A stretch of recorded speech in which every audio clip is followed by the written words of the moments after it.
제 2강에 대해서 하나씩 같이 생각하면서 나누도록 하겠습니다. 이 해외에 나가서나 어디서든지 적정 기술의 개발이나 적용 로드맵이라는 거 있어요.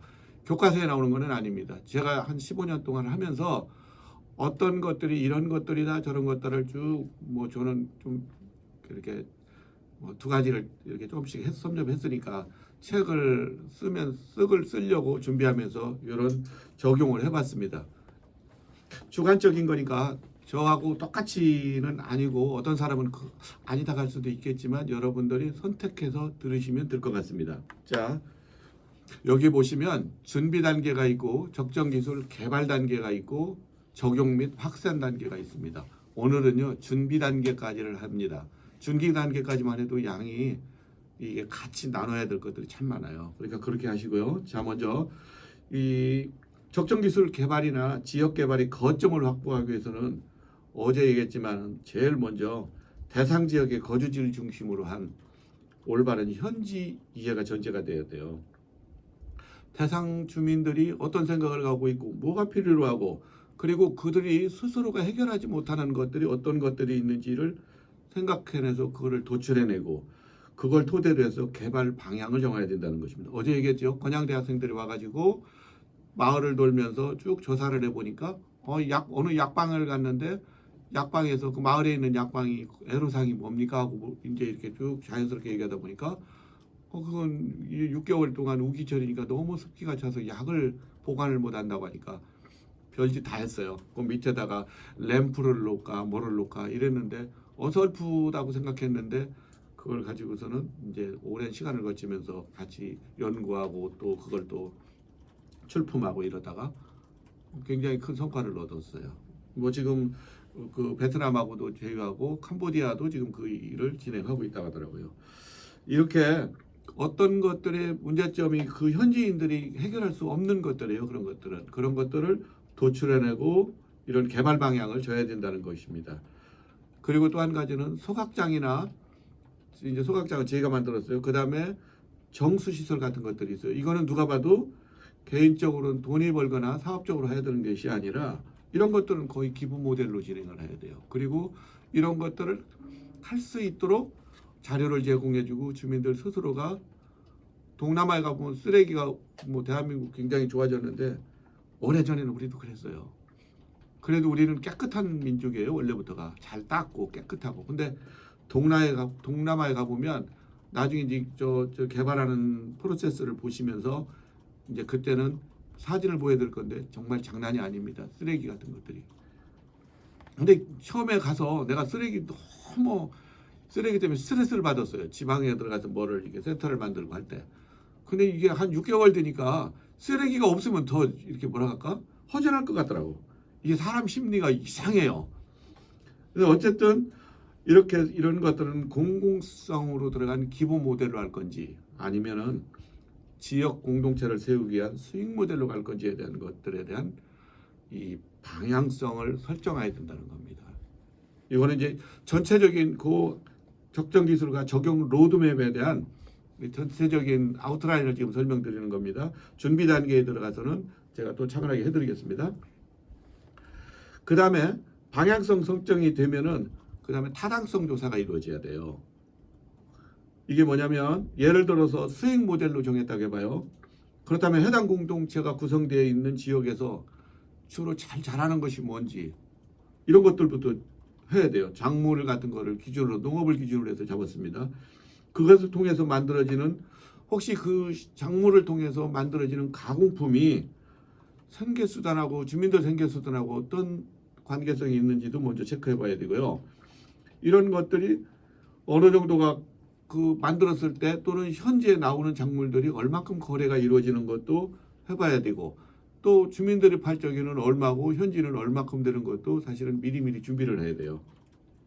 그리고 이게 식물이 아닌 제품일 때 실효성이 있는지 없는지에 대한 것도 검토가 먼저 이루어진다는 거예요. 개발을 하기 전에. 두 번째 이제 더 나아가서 인접 지역의 타 지역에서 이런 것들이 또 라오스 같은 경우는 이 옆에 캄보디아나 태국이나 베트남이나 중국이나 뭐 이런 나라에서 실제 이거를 또 사용하는 데가 있는지도 좀 인터넷으로 조사를 해봐야 됩니다. 그게 왜 중요한지 좀 이따 설명을 좀 더 드리겠습니다.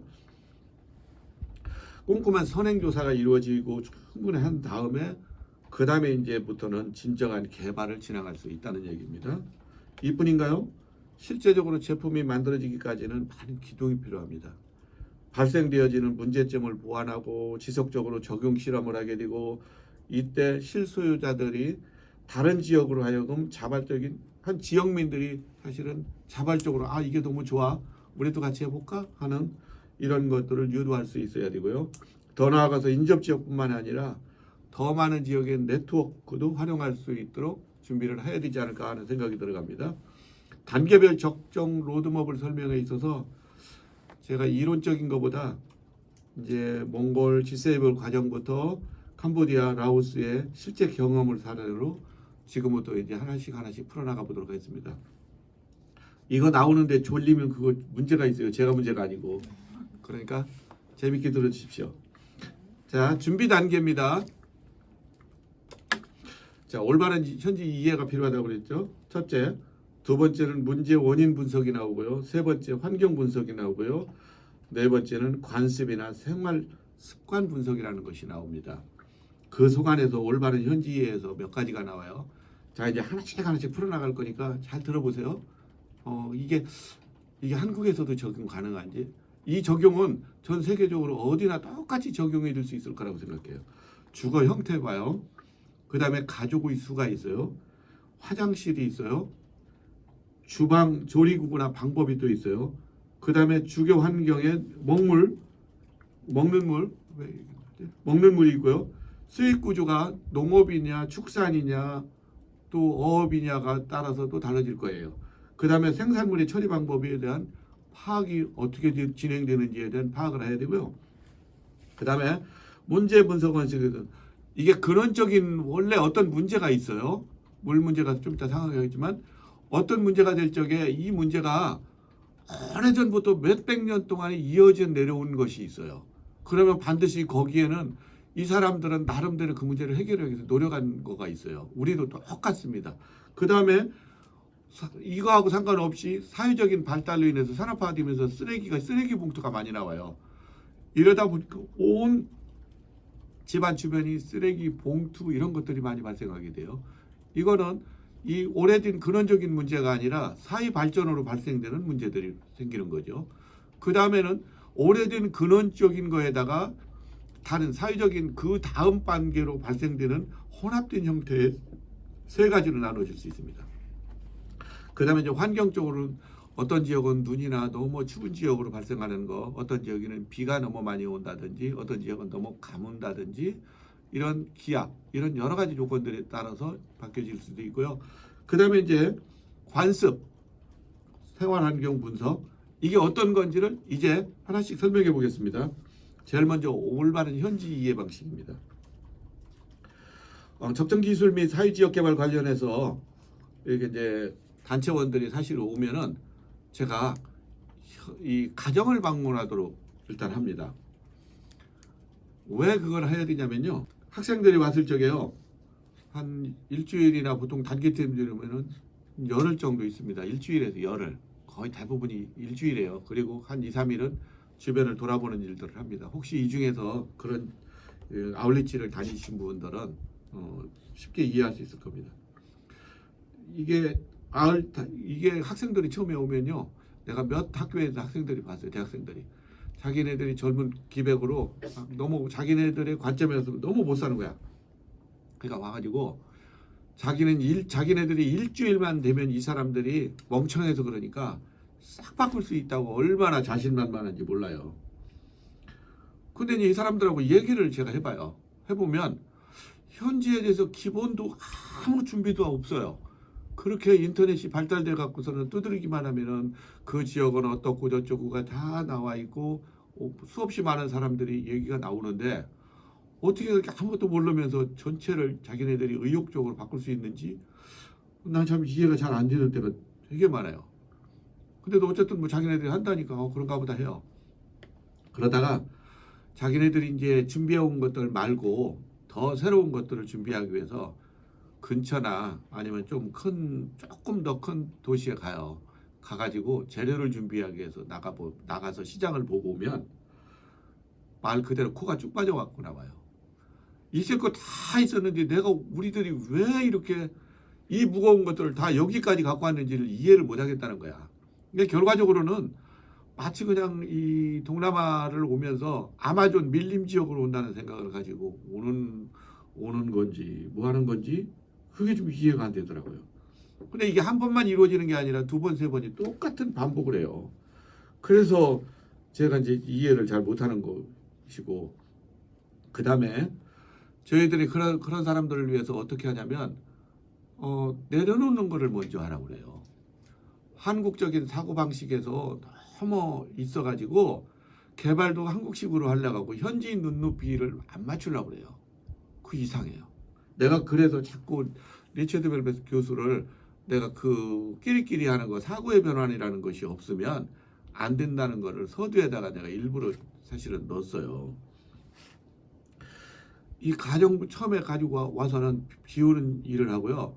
아무것도 생각하지 말고 그냥 있는 그대로를 보라고 계속 강조를 해줘요. 그런 다음에 가정을 방문하도록 해요. 한 팀이 이제 만약에 20명이 오거나 25명이 오면 5명을 짝을 지어지고 통역이 가능한 사람을 한 사람을 붙여서 한 6명씩이 한 조로 해서 각각 이 가정을 방문해요. 몇 가정이든. 그래가지고 이제 파악하는 것들이에요. 근데 이제 그냥 가면 안 되니까 이 사람들 콜라 좋아하거든요. 콜라나 음료수 같은 거 또 다른 과자 같은 거 좀 가지고 가서 질문을 하지 말라는 거야. 질문이 중요한 거 아니라 그 사람들하고 대화를 하는 거예요. 그냥 너무 뽀삐를 왜 아니고 어떻게 사세요? 뭐는 어때요? 하는 건데 거기에서 이제 어떤 걸 하냐면은 이제 가족 구성원에 대한 것부터 시작을 합니다. 자, 그게 어떤 차이가 있는지 한번 보시자고요. 가족 수가 있어요. 가족이 몇 가지 가정이 어떻게 돼요? 나이 수는 어떻게 돼요? 이제 이런 것들을 좀 자유롭게 물어봅니다. 나이 분포를. 그러면 뭐를 나올 수 있냐면 그 가족 중에서 경제 활동을 할 수 있는 사람이 몇 사람이 되는지도 알 수 있고요. 그 다음에 학생 수가 몇 명인지를 알 수 있어요. 그러면 이 집들이 이 소요되는 한 달에 소요되는 생활비가 얼마큼 되는지도 알 수도 있고요. 이게 아주 기본이에요. 먼저는. 그 다음에 돈을 벌 수 있는 인구 그때 주 소득원이 또 뭔지를 봐요. 이 캄보디아나 이런 다른 이런 동남아에서는 특별한 생활 수단이 없으니까 농사는 기본으로 자기네들 먹을 만큼 져요. 왜 먹을 만큼만 지고 땅들은 넓은데 이 왜 농사를 안 짓냐 그러면요. 농사를 지려고 하니까 매년마다 비가 오면은 나무가 너무 많으니까 이게 저기가 안 돼요. 농사를 질 수가 없어. 풀이 많으니까. 그래서 불을 지르는 거야. 그리고 자꾸 노타리를 지어야 되는데 노타리를 칠 트랙터 비용이 없어요. 그러니까 자기네들이 할 수 있는 만큼만 농사를 짓고 나머지들은 놀리는 거야. 근데 그렇게 하거나 이게 우리 옆에가 강이 조그마한 강이 흘러요. 폭이 한 150m 정도 되는. 거기서 물고기를 먹고 사는 사람이 종사하는 사람들이 참 많더라는 거죠. 이런 것처럼 어떤 건지를 파악이 돼야 우리가 적정기 기술을 그 사람들이 원하는 것들을 개발하고 만드는데 이해를 돕는다는 거죠. 그 다음에 가서 그냥 그 사람들하고 대화만 하는 게 아니라 이 사람들의 집 구조를 봐요.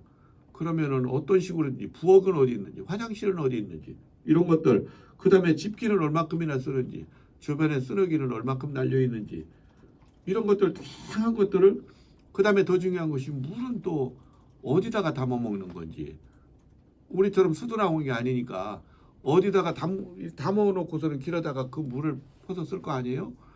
이런 아주 자질구레한 것 같지만 사실은 이런 기본적인 것부터 준비를 해야만이 다른 일을 할 수 있어요. 그러니까 가정이나 또 이런 것들이 이제 모아져 가지고 이제 다 와요. 하루 종일 돌아다니면서 점심 먹고 나가서 또 돌고 그래가지고 사람들한테 좋은 이미지를 남겨주고 나서 돌아와서 이제 오후에 돌아와서 뭐를 하냐면 같이 평가를 해요. 이제 어떤 것이 중요하다, 뭐가 중요하다 이런 것들이 나올 거 아니에요. 그러면 그걸 가지고 서로가 나누면서 이 동네에서는 수입원이 주로 어떤 거더라, 그게 몇 프로더라. 또 그 다음에는 인원이 뭐고 학생은 대략적으로 따져보니까 어린이는 몇 명이고 학생들은 몇 명이고 뭐는 몇 명이더라는 것들이 이제 아웃라인 나와요. 그러면 거기서 끝나는 게 아니라 그걸 가지고요. 그러면 이제 마을이 나왔죠. 그 다음에 또 지역을 넓혀갖고 그 지역 전반의 관계들은 기본적인 조사를 해요. 그거는 좀 이제 이 자문을 받으면 돼요. 그 같이 갔던 학생들이나 통역들을 통해서 이래가지고 필요한 것들을 이렇게 확장시켜 나가야 된다는 것이죠. 이게 점차적으로 이런 것들이 준비가 되어질 때 비로소 우리가 어떤 것들을 진행해 나갈 건지를 알 수가 있습니다.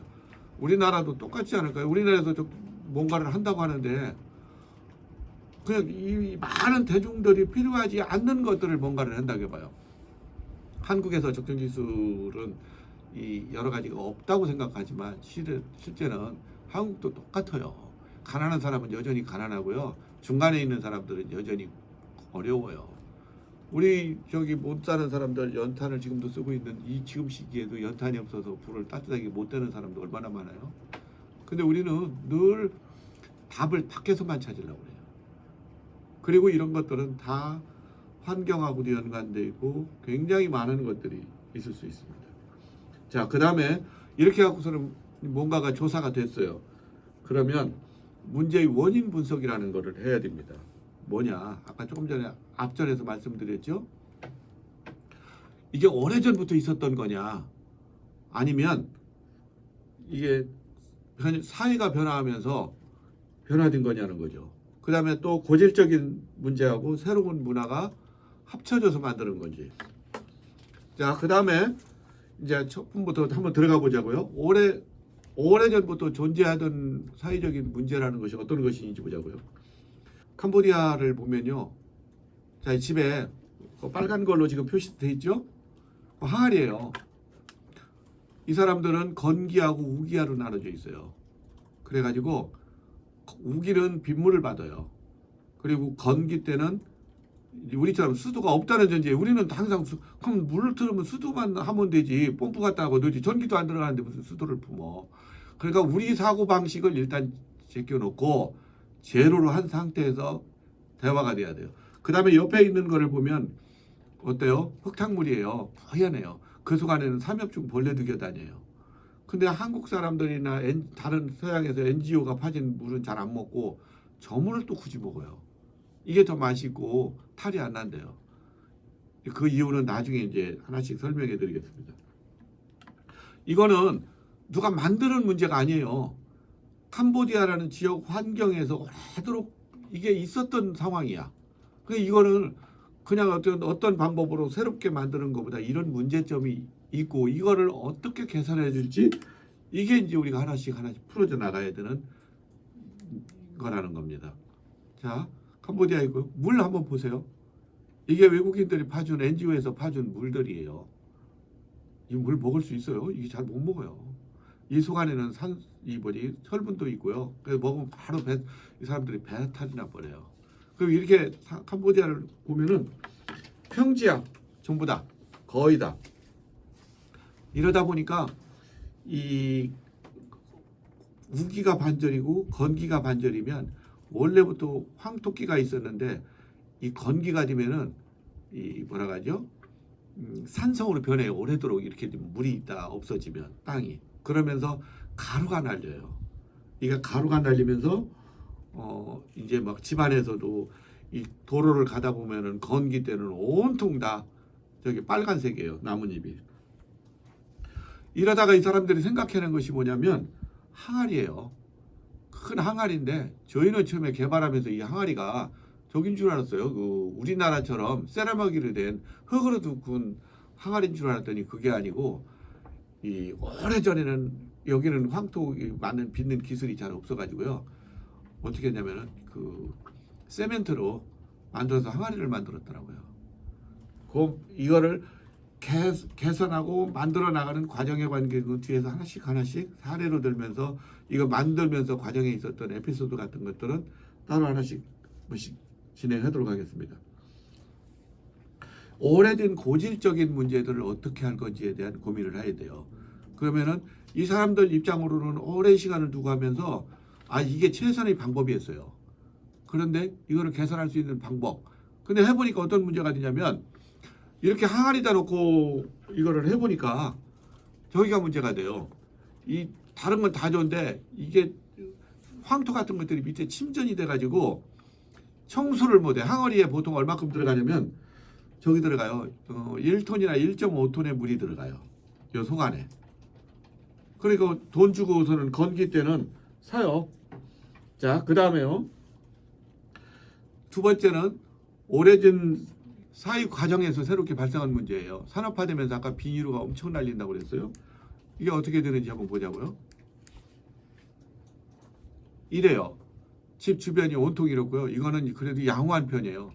한쪽은 물 웅덩이가 있으면 그냥 막 버려갖고 쓰레기가 이렇게 대책이 하세요. 미얀마 이런 자료조사나 또 강의차 여러 나라를 돌아다니면서 제가 시골을 다니면서 사진을 찍어보면 아 진짜 답도 안 나오는 데가 너무 많아요. 근데 이제 뭐 다른 나라는 제가 할 필요가 없고 그냥 있었던 캄보디아나 그 라오스를 기준으로 해서 있는 그대로 사진을 찍어서 이때 강의를 활용하려고 지금 해봤습니다. 자, 이런 것들은 이게 우리가 이 사람들이 해결할 수 있는 문제들도 아니에요. 근데 이제 한국 사람들 발상으로 만들어진 것들이 어떻게 되는지에 대한 것들을 한번 좀 이따 보자고요. 그 다음에 두 번째는 이제 고질적인 문제와 새로운 사회가 병합되면서 발생하는 것들인데요. 이게 이제 어디서 나타나냐면 제가 보니까 몽골에서 나오더라고요. 추울 때가 거기는 8월 말이면은 이게 단풍이 지기 시작해요.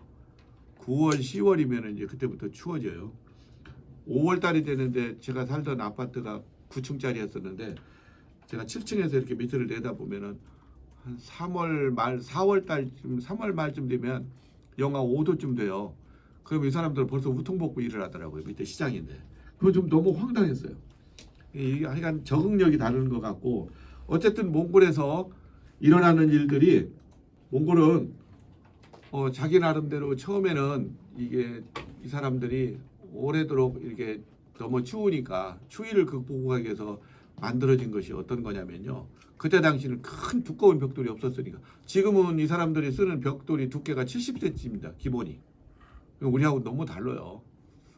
그러니까 그런 데서 없으니까 뭘로 했냐면은 낙타털을 이용해 가지고요. 이 낙타털을 압축시켜 가지고 이걸 가지고서는 그 바닥에다 깔아서 난방을 했어요. 그러다 보니까 이 주거에서는 주택에서 안 되니까 낙탈로 털로 된 천을 둘러는 게르라는 것들을 만들어냈습니다. 그리고 그 속 안에는 뭐냐면 난로를 설치했어요. 이거 이제 조금 이따가 설명을 해보겠지만 이게 재밌어요. 환경적인 문제로 들어가면 이게 그냥 게로 동그란 데면은 아무데나 앉을 것 같은데요. 안 그래요. 게로도 규칙이 있어요. 뭐는 어디로 내고 어디다 누구는 어디 앉고 이런 것들이 나오거든요. 이게 지금 매연이 나오는 지역에 이게 분지처럼 되어 있는데 오른쪽 거는 이게 이제 실제 매연이 나오는 장소고요. 이쪽은 조금 덜 나오는 아파트 당소나 이런 데서 나오는 저 뒤쪽에 아예 안 보이죠. 저녁에 한 5시만 되면 앞이 하나도 안 보여요. 깜깜해서. 처음엔 너무 놀랬고 너무 맥혀해가지고 머리가 되게 아팠어요. 처음에 갔을 적에. 이게 인구가 어떤 문제가 이렇게 발생이 되냐면 이 나라 인구가 우리나라의 남북한의 몇이었어? 15배. 그거 크죠. 어마어마하게. 근데 사막이 굉장히 많은데 이 나라에서 인구가 얼마냐면 300만이에요. 그러면은 이게 인구 대비 우리나라 따지면 고비 사막을 쭉 가는데 한 30분 달리면 개를 하나 보이더라고요. 그 사람들 어떻게 사는지는 모르겠지만 하여간 그러더라고요. 근데 이제 산업화가 되고 하면서 이게 이제 자꾸 사막화가 되지 너무 춥지 그러다고 이제 목축을 소규모로 해서는 이게 타산이 안 나오니까 대규모로 하는 사람들을 남겨놓고 나머지 사람들은 또 일자리가 있는 울란바타르 시로 도시로 다 모여요. 그래가지고 인구가 공식 통계상으로는 170만이 300만 중에서 170만 명이 이 시내에 밀집해 있어요. 그리고 이 비통계적인 것까지 치면 200만이 왔다니까 3분의 2가 지금 울란바토르에 사는 거예요. 그러니까 어떻게 이 사람들은 살라고 보니까 아파트에 들어가 살 수가 없어요. 돈이 없어서. 처음에 울란바토르 시를 러시아에서 개발하고 다 계획 도시를 만드는데 그때는 30만 명이 살 수 있는 도시를 만들었다고 그래요. 그래가지고 집중으로 해가지고 난방 설비를 만들었어요. 그래서 전부 다 중앙난방이에요. 불을 관로를 통해서 쭉 나가거든요. 그런데 그 위에 나오는 것들이 이제 포화가 되니까 난방을 공급을 못해요. 그 기본 아파트 위에는. 그러다 보니까 나머지는 이제 판잣집을 만들어서 집을 짓거나 아니면 게르를 또 이용해요. 난로에다가 이걸 떼니까 추위를 견뎌야 되니까 이게 지금 보통 문제가 아니죠.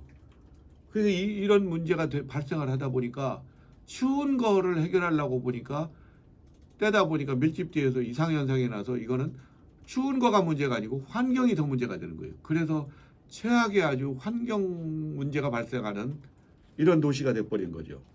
원래 고질적인 거에다가 새로운 사회 문제가 이런 식으로 이제 되고 나니까 기관지나 이런 비율이 너무 많이 돌아가는 거죠. 그 다음에 이런 때문에 생기는 문제가 이제 어떤 문제가 있냐면 태울 때 나는 악취가 나는데 그 다음에 이제 한낮에도 앞에 안 보여요.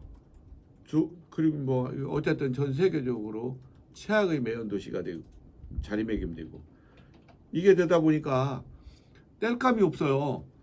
돈이 있어서 땔감을 살 수 있는 것도 아니고 이 나라는 유연탄이나 우리나라처럼 무연탄이 아니고 유연탄이 기름기가 있는 그러니까 그걸 떼면은 이게 저기는 좀 적어요. 그 대신 이제 거기서 떼도 뭐죠?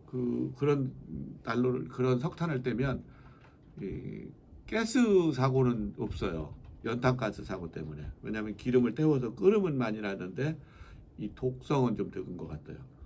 그러니까 그런 걸 하려고 하니까 이 부자들은 그래도 사가지고 조금 돈 있는 사람들은 사가지고 불을 떼는데 너무 가는 사람들은 그걸 못 떼요. 그러니까 이 타이어 같은 거, 또 비닐 페이트병 쪼가리, 또 그 다음에 뭐 하얀 다양한 것들을 줍는데 아이들이 공부를 안 가고 살해야 되니까 페트병을 주스러 다녀요. 이게 얼마나 사회적으로 악순환이야. 이런 문제들이 계속 문제가 되더라는 것이죠. 이런 원래의 단순하게 그냥 추위를 해결하는 문제만 들어가고 한 게 아니라 그 다음에 새로운 이런 문제들이 발생하게 되더라는 거죠. 저희도 처음에 이제 이런 데는 사실은 지혜로운 접근 방법이 필요하겠죠. 그냥 단순이 아니라. 근데 처음에는 저희도 적정 기술이라는 개념도 없었고 가난한 사람들을 좀 어떻게 하면 내가 있는 동안에 좀 돕고 나와야 되겠다는 것들이 있어서 그래서 제가 사실은 처음에 저도 이런 쪽으로 관심을 가졌어요.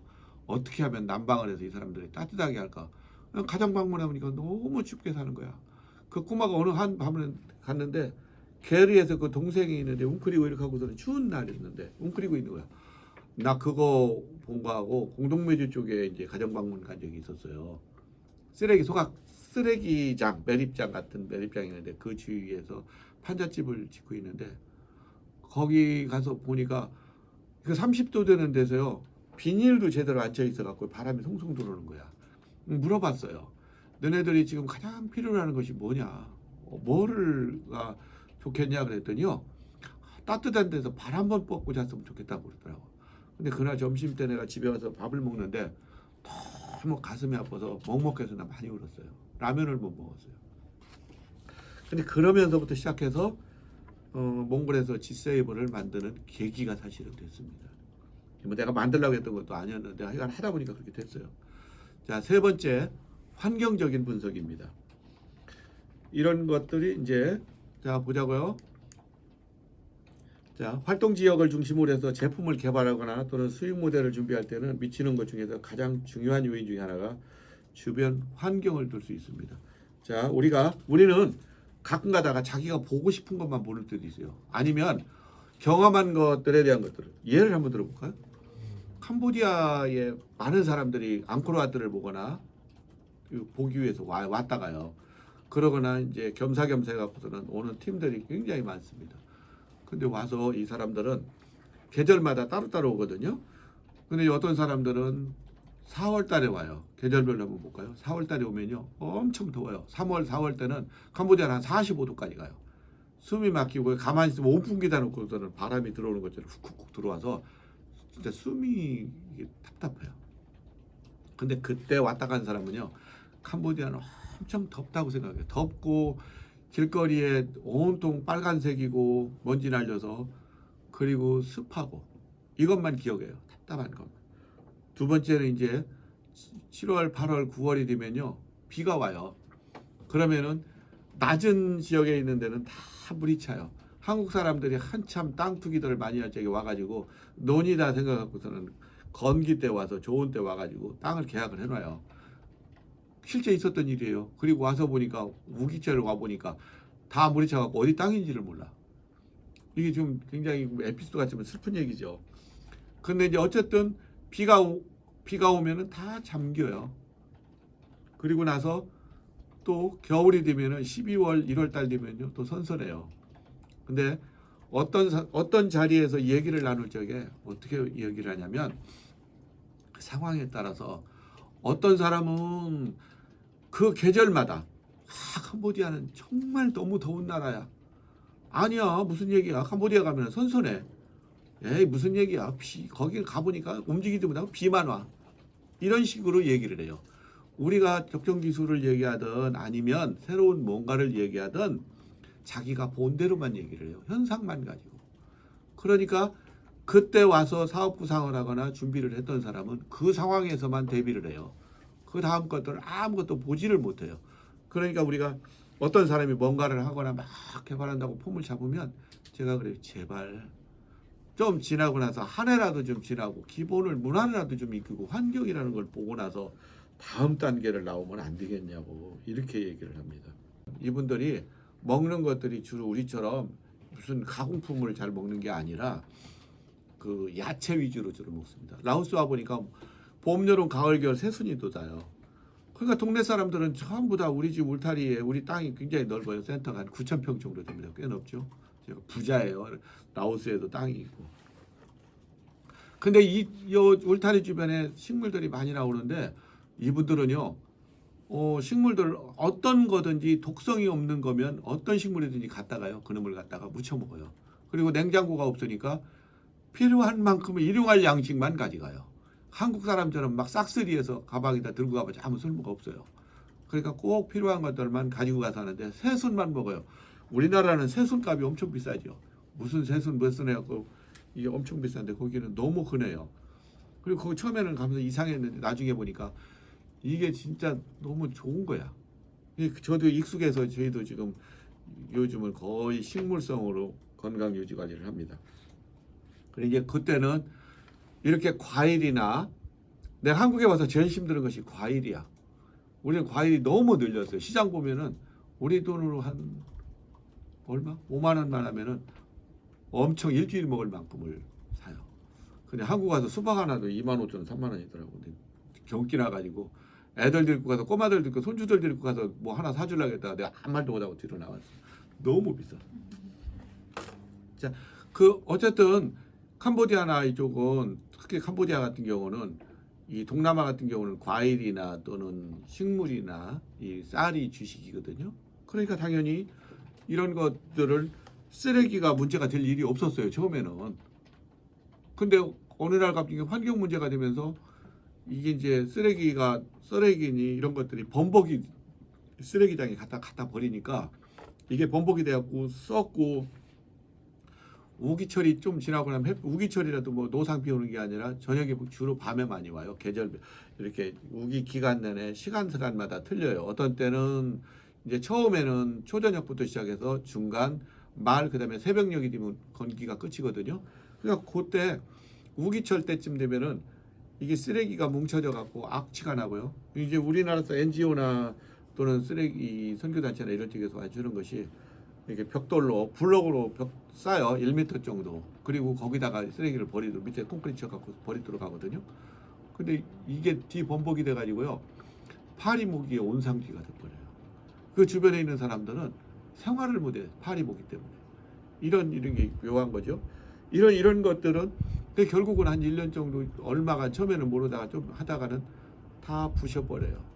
이게 이제 이런 환경이나 이런 것들을 너무 모르는 상태에서 이런 일들이 일어나는 거죠. 자, 환경 분석에 필요한 예는 또 있습니다. 건기와 우기와로 동남아가 거의 나눠져 있다고 그랬어요. 아마 아프리카도 거의 비슷해요. 내가 이렇게 쭉 이렇게 여러 나라를 다니면서 보니까 거의 온도 차이나 환경이 조금 다른 것뿐이지 거의 비슷해요. 사람 사는 거가 어디라고 특별한 게 없어요. 아프리카도 똑같습니다. 그러니까 어디는 우리가 멀어져 있으니까 그렇지만 사실은 어디나 환경이 사실 비슷하다는 것들을 제가 자꾸 느끼고, 라오스 와서 보니까 우리하고 너무 닮았어요. 우리 30년 전에 그 모습이에요. 울타리 있고요, 닭 키우고요, 돼지 새끼 막 돌아다니고요, 이런 것들이 눈에 보여요. 염소 키우고, 흑염소를 그 사람들이 이렇게 짓는데 파는 거가 많이 좀 적게 받고 하니까 우리 들어와서 흑염소 사 먹으라고 자꾸 쫄라요. 그럼 우리 돈으로 한 10만 원 전후에요. 10만 원에서 12만 원 정도 되면 든든한 염소 한 마리 먹을 수 있습니다. 오셔야 염소 잡아줄게. 이제 캄보디아나 이쪽에 농사를 짓는데요. 1년에 우리가 생각할 적에는 동남아는 한 2모작, 더우니까 3모작 정도 할 거라고 여러분들도 다 생각할 거예요. 저도 그랬어요. 근데 사실 그렇지는 않아요. 왜냐면 수로 시설이 없어요. 그리고 우기 때만 하고 건기 때는 너무 말라서요. 온도가 뭐 라오스 같은 경우도 너무 더울 적에는 40도 기본이니까 뜨거워서 작물을 심을 수가 없어요. 그리고 이제 뒤에 가서 이제 제가 이제 하나하나 이제 예를 들어 주겠는데, 작물 바닥에다 그냥 놓고 온도를 채봤어요. 그랬더니 온도가 60도까지 올라가더라고요. 지열이 이 땅에서 달궈지고 하다 보니까 건기 최고 더울 4월, 5월 초에는 이런 상황에서는 사실은 농사가 물이 없으면 농사를 못 짓죠. 그런데 물을 가까이 있는 데는 2모작까지 하고요. 그렇지 않으면 거의 1모작이에요. 근데 땅은 많아요. 라오스 같은 경우는 공산주의다 보니까 나눠줬어. 비싸고 좋은 데는 힘 있는 사람들이 다 가지고, 힘 없는 산간이나 안 좋은 지역은 어떤 데는 10헥타까지 1인당 나눠줬어요. 10헥타면 얼마인지 아세요? 3만 평이죠. 그만큼씩 땅을 나눠줘서 3만 평이 우리 농사도 못 져요. 근데 그건 거의 못 쓰는 땅이야. 산이나 이렇게 별로. 그 다음에 이제 보통 우리 마을 같은 경우 한 3헥타씩을 나눠줬어요. 그래서 우리가 3헥타를 통째로 그냥 산 건데, 이렇게 농사를 별로 못 짓고 자기네들이 꼭 농사 지어야 될 것만 농사 져요. 나머지는 손쉬운 것들로 하자면 이제 불을 질러 놓고 거기다가 옥수수 같은 걸 심거나 카피오카라고 하는 것들을 심습니다. 전분이나 술 주정으로서는. 이게 농사를 짓는데, 문제는 옥수수를 나머지 땅에다 옥수수를 짓고 나면은 그 수확이 언제가 되냐면은 우기 한창일 때 수확을 해요. 그러니 말리덜 못하죠. 그럼 말리덜 못하니까 농사를 많이 질 필요가 없는 거야. 이게 이런 악순환이 계속되는 건데, 그러면 우리는 이제 어떤 식으로 개발을, 그 사람들한테 도움을 주거나 수익 모델을 만들려면 어떻게 하냐는 거죠. 건조를 어떻게 잘할 건지, 그 다음에 2차로 수익 들어가는 것들을, 만약에 이제 그 얀빈이라고 하는 것들이 있어요. 그 모뿌리 같이 생긴 건데 건강에 좋다고 요즘 굉장히 난리고 라오스도 많이 쓰더라고요. 그럼 이런 것들을 하기 위해서 어떻게 하냐. 똑같이 너도나도 심어요. 끝나고 나서. 그럼 이거를 수확할 적에는 거의 같은 시기가 되니까 값이 탁 떨어져요. 그러면 시기를 우리 같으면 조절할 거예요. 어떤 사람들은 조금 늦게, 어쩌면 일리. 그럼 그게 가능한데. 근데 이분들은 그런 거에 대한 생각이 별로 없어요. 잘 몰라요. 그냥 농사는 한번 심으면 남는 거라고 생각하고요. 거의 가보지도 않아요. 예, 그리고 우리는 밑에서부터 이렇게 수확을 하잖아요. 기계도 다 있고요. 요즘은 조금 기계도 들어오던데, 그전에는 목만 따요, 목. 그리고 돌아다니면서 밑에서 따는 게 아니라 목만 이렇게 딱 잘라가지고 말려요. 근데 그 처음엔 너무 이해가 안 됐는데, 이 사람들이 농사가 주업이 아니라 소를 키우는 게 주업이에요. 그러니까 건기가 되면 먹을 게 없으니까 밭에다 그냥 놔고 소를 거기다 풀어요. 그래서 그걸 먹더라고요. 그러니까 이 사람들 나름대로는 다 방식이 있어요. 희한하게. 그런 것들도 우리가 좀 한번 했으면 좋겠고요. 또 한 가지, 이제 관습이나 생활습관이라는 걸 한번 보자고요. 사진 한 번만 더 볼까요? 어떤지. 쓰레기 때문에 문제가 된 거를 표시한 거예요. 관습이나 생활습관? 이게 캄보디아의 가정을 지금 찍은 거예요. 이게 화장실, 여기 들어보시면 이 주방이 별로 많이 필요가 없어요. 이 나라는 우리나라처럼 이렇게 주방을 만들어 갖고 여자들이 뭘 할 수 있는 것들이 별로 없어요. 주로 이런 강가가 많으니까 강에서 나오는 물고기를 가지고 잡아가지고 우리처럼 젓갈을 만들어요. 정말 독한 냄새 나요. 근데 이분들은 여기로 시집 온 사람들도 그 젓갈이 먹고 싶다고 임신하면은 결혼 와서 온 사람들이 그렇게 그러더라고요. 그냥 우리는 막 저기 가면 다른 사람들이 우리 청국장 냄새 나면 싫듯이 우리는 그거보다 10배는 더 독한 것 같아요. 어쨌든 이 사람들은요, 이 화장실이나 주방이 따로 없어요. 근데 한국인의 젊은이나 한국 사람들이 시골 마을을 가 보면요, 이 너도나도 하는 얘기가요, 똑같이 너무 이렇게 미개하다고 그래요. 근데 진짜 미개해서 그럴까요? 그러니까 한국 사람들이나 외국인들이 너무 무지해서 그래요. 이 관습이나 이 사람들의 환경이나 이런 것들을 전혀 이해 못하는, 다른 사람이 보면 그 말하는 사람이 얼마나 무식한 사람인지를 본인들은 몰라요. 내 관점에서 모든 걸 자꾸 보니까 이런 문제가 된 거예요. 그러니까 사업하는 사람들도 그래요. 사업 와서 이런 관점으로 봐야 되는데 맨 자기가 보고 싶은 것만 보는 거야. 그렇게 해놓고 자기 관점에서 대입을 시키고 뭔가를 만들고 사업을 하니까 맨날 망하지. 그러니까 이거는 똑같아요. 한국은 안 그런가? 한국에서 뭔가를 하려면 안 그래요? 똑같으죠. 시장조사도 안 하고 자기가 좋다고 생각해서 만들면 백전백패죠. 이게 거의 다 2층 집으로 돼 있어요. 캄보디아나 이쪽은. 그리고 사각기둥이에요. 주로. 이유가 있어요. 뱀이 많아요. 캄보디아 같은 경우. 뱀이 많아서 원형은 감고 올라가요. 그래서 사각기둥 올라가지고 타고 올라가지를 못하도록 이렇게 사각으로 만드는 거고요. 1층은 그래서 그 사람들이 잘 안 잡니다. 잠자리는 2층에서 자요. 1층은 한쪽은 동물이 있어요. 밖에서 있는 동물들을 갖다가 매놔요, 이제. 그리고 소나 뭐 염소나 이런 것들, 닭도 거기 들어가 있고요. 그 다음에 한쪽에서 주방을 놓고 있는데 그 주방도 그릇 몇 개만 딱 놓고 정말 간단합니다. 아까 젓갈이 있죠. 젓갈에다가요, 밥을 찍어서 먹고 거기다가 이제 고추, 매운 고추 같은 거 이런 거를 넣어서 가고요. 그걸 먹는 거를 주로 많이 하고요. 이 야채 같은 것도 와가지고요, 살짝 데쳐가지고요 먹어요. 라오스 오니까 저기밥이 유명하더라고요. 뭐죠? 찹쌀밥 있죠.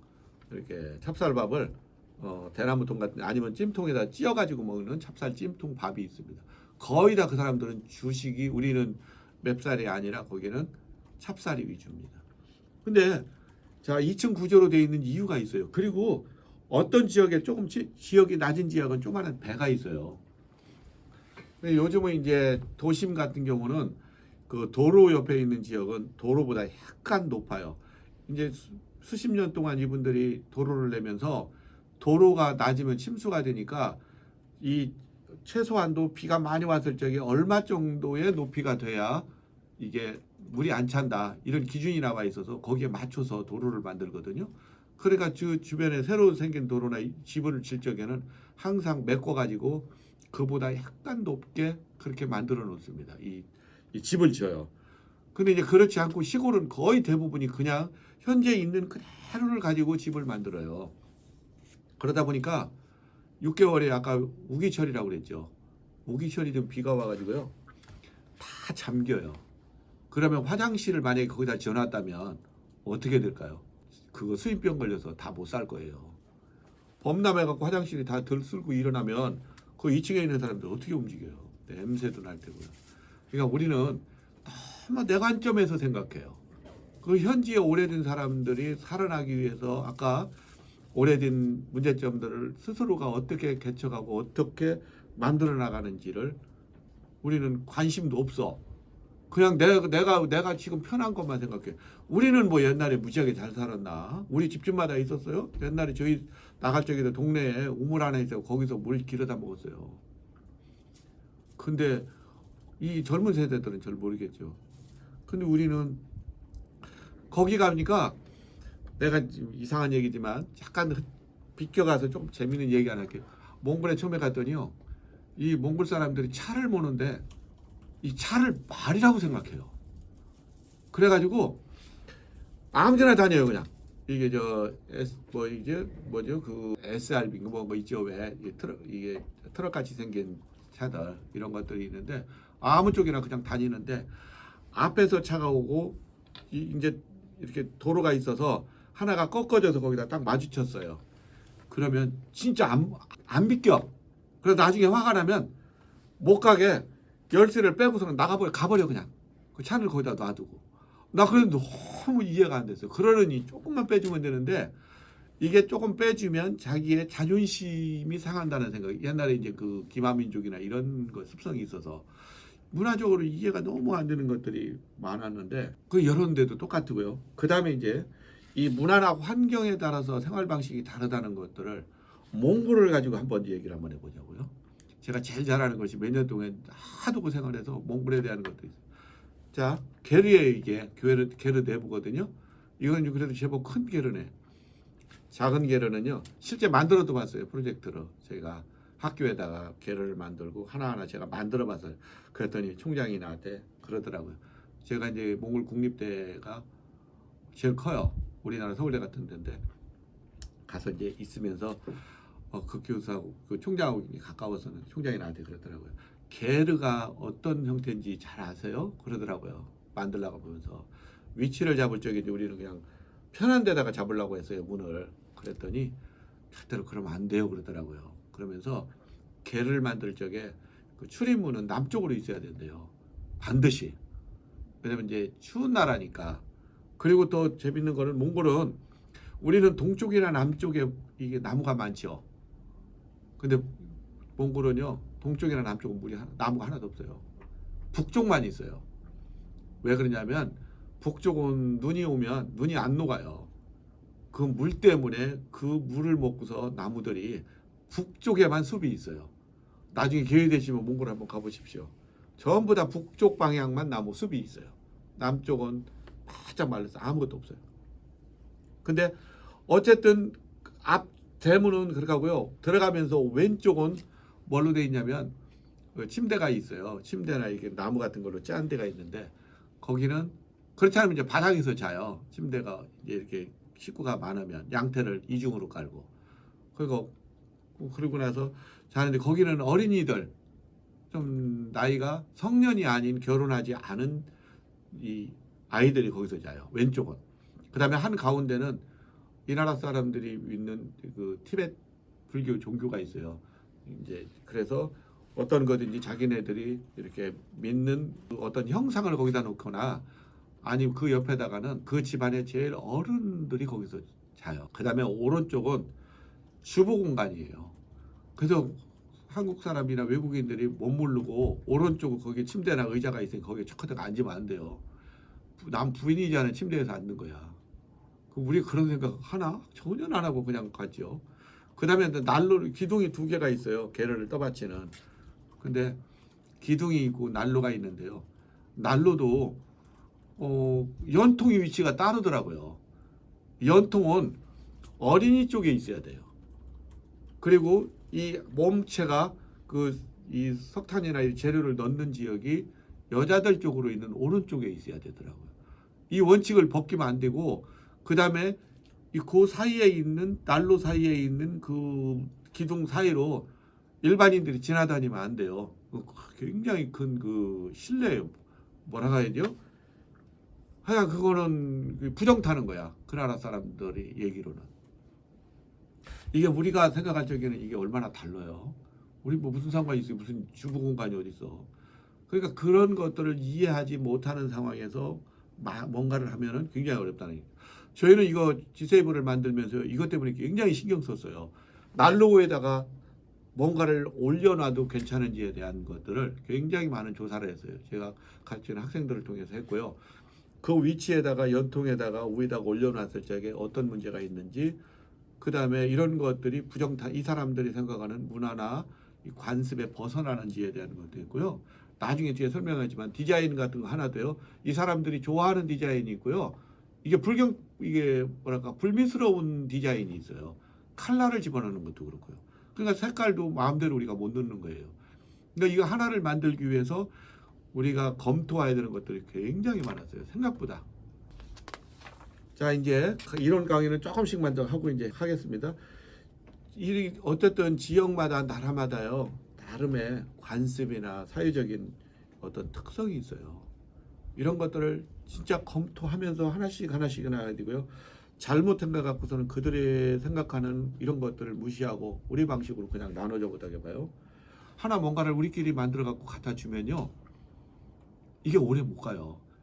NGO나 어떤 단체에서 들어가면요, 하루 이렇게 해보고요, 불편하면요, 그냥 바로 애들 장난감으로 변해요. 내가 그런 걸 너무 많이 봤어요. 그리고 이제 이런 정수시설이나 이런 걸 하면서요, 한국식으로는 너무 좋은 거야. 근데 이 사람들의 환경에서 왜 그게 안 됐는지에 대한 거, 샌드페이퍼 이 정수라는 거 혹시 들어봤나 모르겠어요. 바이오 샌드페이퍼라는 거. 모래에다가요, 미생물을 해가지고요, 이 통에다가 넣어가지고서는 정수를 시켜요.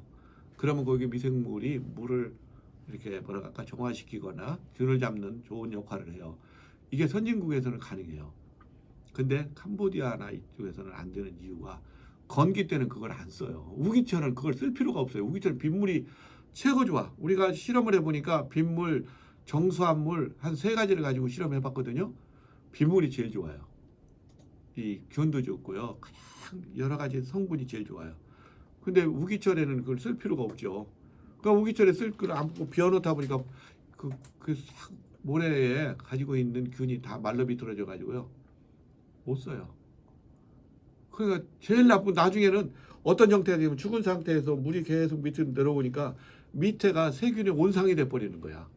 정수 안 되고 그냥 물이 와서 밑에 고여 있으니까 그 물이 시간이 지나면서 얼마나 거기가 안 좋아지겠어요. 근데 그걸 조금 먹으니까 탈이 나니까 그 다시 다 버려버리죠.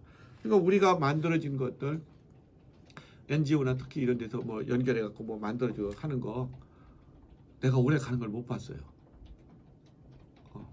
그래서 초창기 때 얼마 안 된 다음에 캄보디아로 들어간 다음에 한 2년 정도가 됐는데, 이 국경 없는 과학자 모임에서 서울대학교에서 이제 강의를 하더라고요.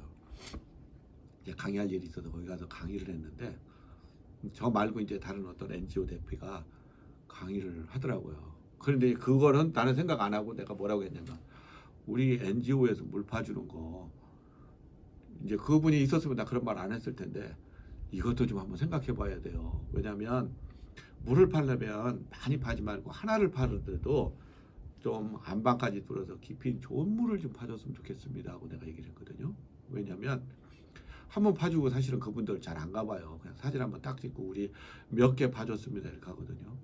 근데 그 물이요, 우리가 생각하는 것처럼 그렇게 좋은 물들이 아니에요. 캄보디아 같은 경우 비 올 적에는요, 건술하게 가지고 한 30m, 10m만 파도 물이 나와요. 그 물은 우기가 되면 싹 가셔요. 그리고 비가 오면 어떤 거냐면 밖에 있는 그 나쁜 이런 성분의 물들이 땅속으로 들어가면서 그 물을 그냥 나와요. 그러니까 그게 안 되죠. 나중에 이제 이렇게 제가 환경에 따라서 달라요. 캄보디아는 비수가 되게 많아요. 생각보다 비수, 메콩강서부터 WHO인가요? 그쪽에서 검사를 했는데요. 그 비소한 잠정적인 비소 환자들이 상상도 못하는, 캄보디아에서는 그게 많은데도 발표를 안 했어요. 이제 국민들한테 영향을 줄까봐. 그런데 이게 이제 비소는 적정 기술이라는 것이 어떤 거냐면, 이 미국의 무슨 대학인가 생각을 안 나는데, 인도를 거기서부터 나왔거든요. 그 네팔의 이 산에서부터 이게 나오면서 그게 이제 비소 광물질이거든요. 나오니까 이거를 연구를 했는데, 네팔 쪽에서 비소를 어떻게 잡냐면 다른 거를 잘 못 잡아요. 이게 소금이 이게 융용점이 녹거든요. 녹으면 이거는 걸러지질 않아요. 필터로 잘. 소금은 왜냐면은 녹아버리니까. 비수도 거의 비슷해요. 녹아나니까. 근데 처음에는 모르지만 점차적으로 계속 먹으면 누적이 돼서 그게 아주 최악의 사태가 발생하는데, 비소를 어떻게 잡냐고 이제 쭉 가서 연구를 해보니까 산화철이라고 녹슨철을 가지고 하더라는 거예요. 그래서 그걸 상품화를 만들었어요. 상품 만들어 갖고서는 필터를 만들었습니다. 정수기 끄트머리에다가 비소를 넣은 걸 가지고 이 제품을 가지고서는 끼워 놓기만 하면 우리 필터처럼 나오면서 비소를 산화철이 포집을 하니까 맑은 괜찮은 물을 먹을 수 있도록 했거든요. 근데 사실은 그 값이 비싸요. 적정 기술이라는 거는 그렇게 비싼 것들을 어떻게 처리해야 되냐? 제 생각은 그래요. 산화철은 그대로 놔요. 그 속 안에다가 산화철을 포집할 수 있는 산화철을 집어넣을 수 있는 거를 모을 수 있는 것들을 해놓고요. 모래를 거치고 나중에 이제 우리가 저기 하면서 이 개발 에피소드 같은 걸 하면서 제가 다시 한번 설명을 또 드리겠습니다. 그럼 그걸 해갖고서는 쓰면요. 녹슬수록 물에 적셔서 녹슬수록 좋으니까 아마 이런 것들 적정 기술이라는 것이 그래서 가장 이 현지인들의 관점에서 어떻게 하면 좋은 건지를 찾아보는 것 이런 것들이 굉장히 중요하고요. 적정 기술 하기 전에 이런 기본적인 것들을 안 하면 그 다음에 다음 3강에서 하는 개발에 대한 거 실제 어떤 방향으로 개발이 돼야 되고 그리고 이걸 어떻게 확산시켜야 되는 건 답이 안 나와요. 그러니까 이런 것들을 오늘은 기본적인 거 이게 사실은 사례도 많이 들어야 되고 시간도 많이 더 활용해야 돼요. 이게 우리가 영어를 배울 적이나 수학을 할 적에도 기초가 없으면 다음 단계가 안 나가듯이 아 이런 일들이 있구나 이런 것들을 확실하게 인지를 하고 나서 다음 단계 개발 단계가 들어가야 되고요. 그 다음에 이제 개발 단계에서나 이 가서 3강이 끝나고 나면 이제 그 다음 단계에서는 실제 적용하면서 일어나는 에피소드 같은 것들을 대입하면서 제가 왜 이거를 초기에는 실패할 수밖에 없었는지에 대한 이런 이유들을 같이 나누면서 하도록 하겠습니다.